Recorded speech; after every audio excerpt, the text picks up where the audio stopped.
You've seen them. You've replayed them. Those horror scenes that are burned into your brain for good. But what if I told you the reason you can't look away has almost nothing to do with a cheap jump scare? It's actually a carefully crafted mix of psychological manipulation, hidden details, and pure creative genius, all designed to hook into your deepest fears and refuse to let go. Today, we're pulling back the curtain on the 10 horror scenes that fans can't stop watching, to expose the real reason you keep hitting rewind. 10. Night of the Living Dead 1968. They're coming for you, Barbara. We start in a place that feels eerily normal, a cemetery. George A. Romero's Night of the Living Dead didn't just invent the modern zombie. It created a blueprint for dread.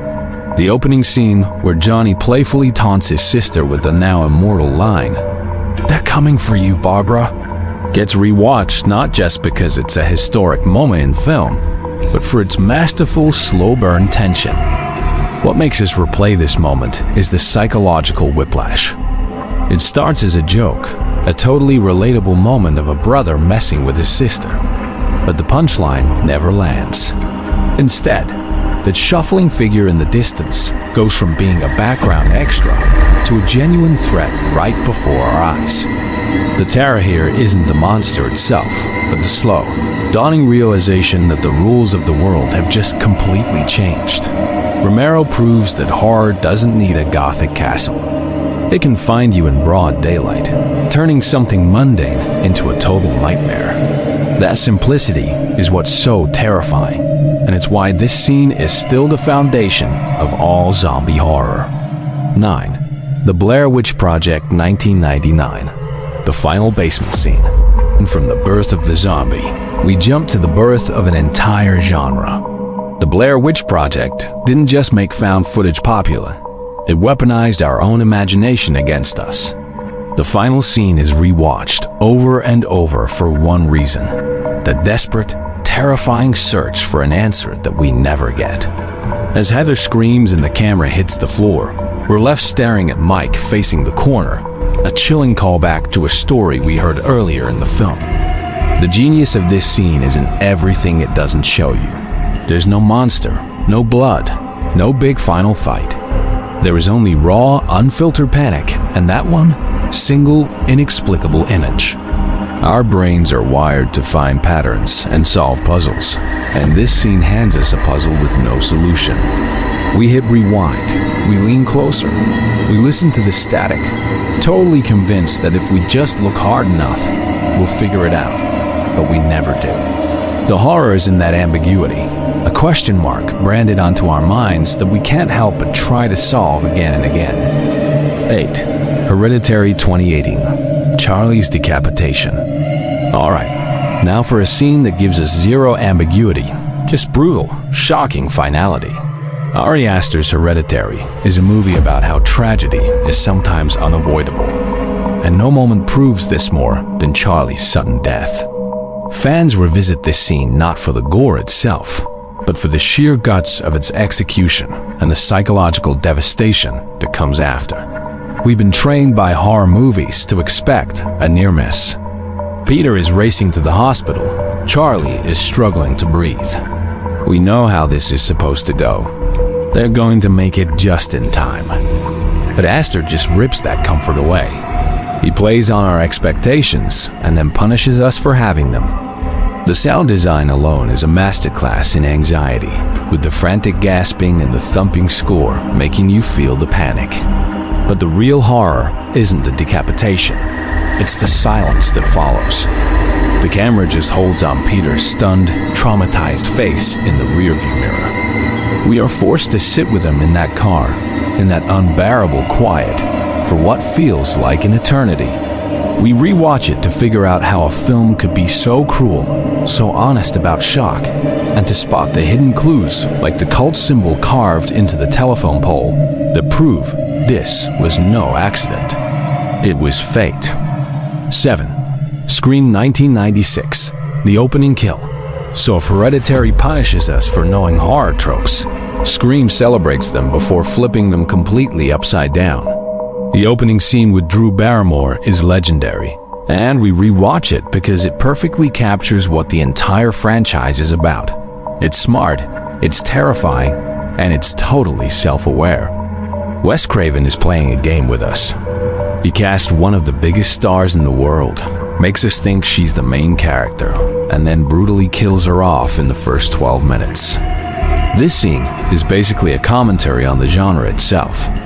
The killer's phone call, quizzing Casey on horror movie trivia, is really a conversation with the audience.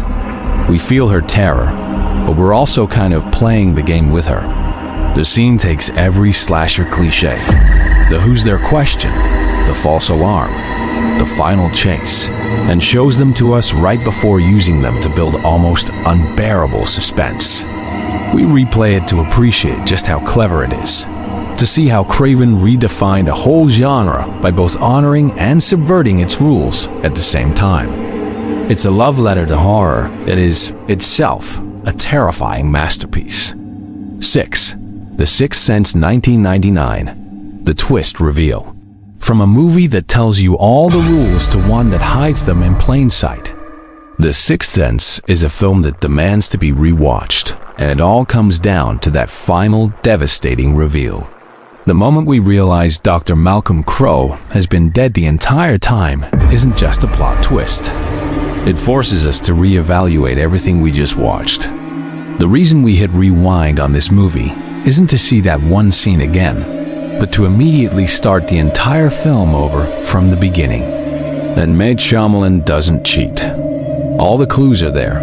No one but Cole ever talks directly to Malcolm. The dropped wedding ring, the fact that he never opens the basement doorknob. The film's genius is in its emotional misdirection. We get so invested in the story of a psychologist helping a troubled kid that we don't even think to question the logic. We just accept it. The reveal transforms the movie from a ghost story into a tragedy about grief, communication, and missed connections. Rewatching it turns into a treasure hunt, where every single scene has a new, heartbreaking meaning.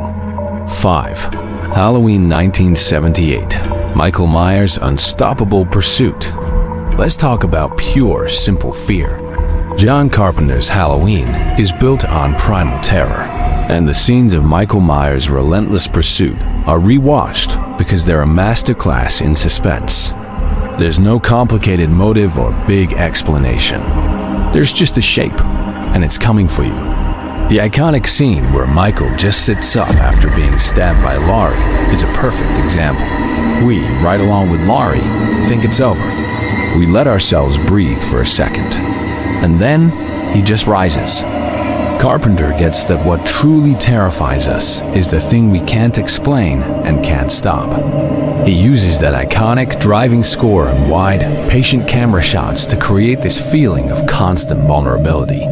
Michael doesn't run, he walks, and that slow, deliberate pace is what makes him so scary. It implies that he's in no hurry, because eventually he will get you. Your escape is impossible. We replay these moments to study the craft and to feel that pure, unfiltered dread that Carpenter perfected. It's horror in its most essential form, a killer who cannot be stopped, an embodiment of fate itself. 4. The Exorcist 1973. The headspin and spider walk. From the unstoppable to the unnatural, The Exorcist didn't just scare audiences, it disturbed them on a deep spiritual level. Two scenes, in particular, are replayed for their sheer, boundary-pushing horror. Regan's 360-degree headspin and the infamous spider walk. These moments go way beyond simple scares and into the realm of the truly profane. They feel like a violation of the natural order. The headspin is a moment of pure shock, an image so physically impossible it feels like a special effect from another dimension. But the spider walk, which was actually cut from the original movie and restored later, is arguably even more psychologically damaging. The jerky, unnatural movement, the way her body contorts, it's profoundly unsettling, because it attacks our basic understanding of how a human body is supposed to move. We rewatch these scenes because we can't quite believe what we just saw. They are marvels of practical effects that feel terrifyingly real, tapping into a deep-seated fear of innocence being corrupted and the human form being desecrated. 3. Alien 1979, the chestburster sequence. Speaking of violating the human form, no scene has ever captured body horror with such raw, visceral shock as the chestburster in Alien. It's rewatched endlessly, not just because it's horrifying, but because it was a perfect moment of lightning in a bottle. What makes this scene so powerful is the genuine, unscripted terror on the actors' faces. The director, Ridley Scott, famously kept the full details of the scene a secret from most of the cast. They knew some creature would emerge, but they had no idea about the explosion of blood and gore that was about to erupt from John Hurt's chest. That scream from Veronica Cartwright is real. The panic, the revulsion, it's all authentic. This wasn't acting. It was a real reaction. We replay this scene to witness that authenticity.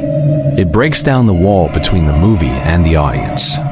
For just a moment, we aren't watching actors pretending to be scared.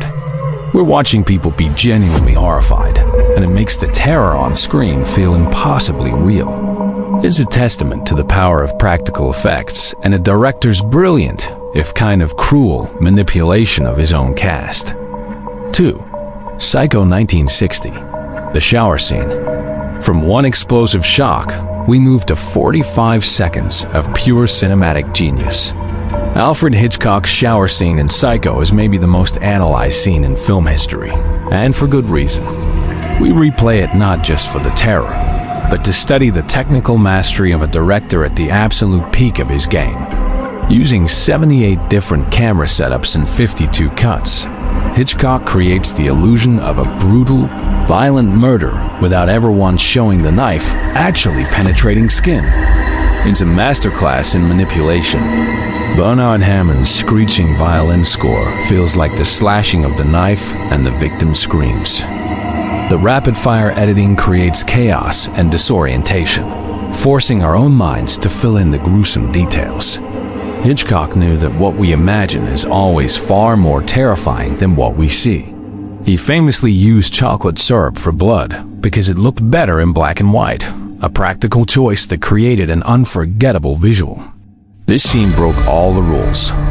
It killed off its main character halfway through, showed a level of violence nobody had seen before, and did it all through suggestion and craft. We rewatch it because it is, quite simply, perfect filmmaking. 1. The Shining 1980. Here's Johnny. And that brings us to the scene that has gone beyond horror to become a permanent part of pop culture.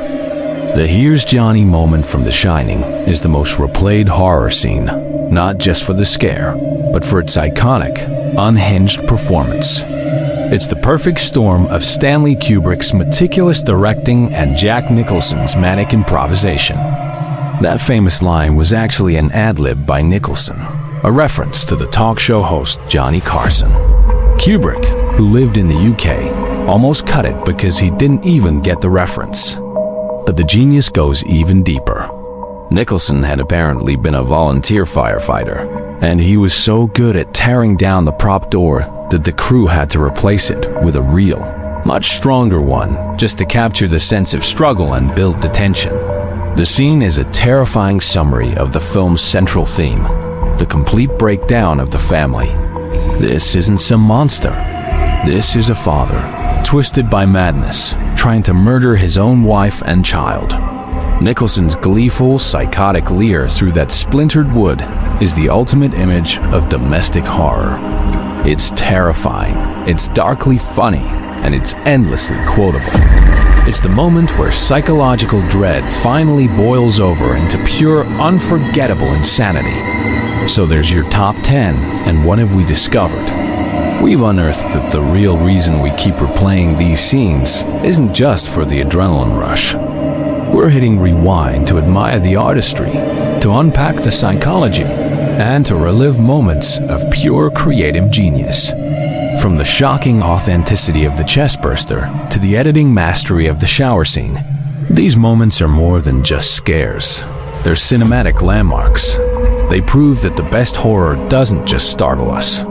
It gets inside our heads, plays with our expectations, and challenges our very understanding of fear itself. They are puzzles we can't help but try to solve, and works of art we can't help but admire. Now I have to ask you, what scene did we miss? What's the one horror moment you find yourself rewatching, and why? Let me know in the comments below.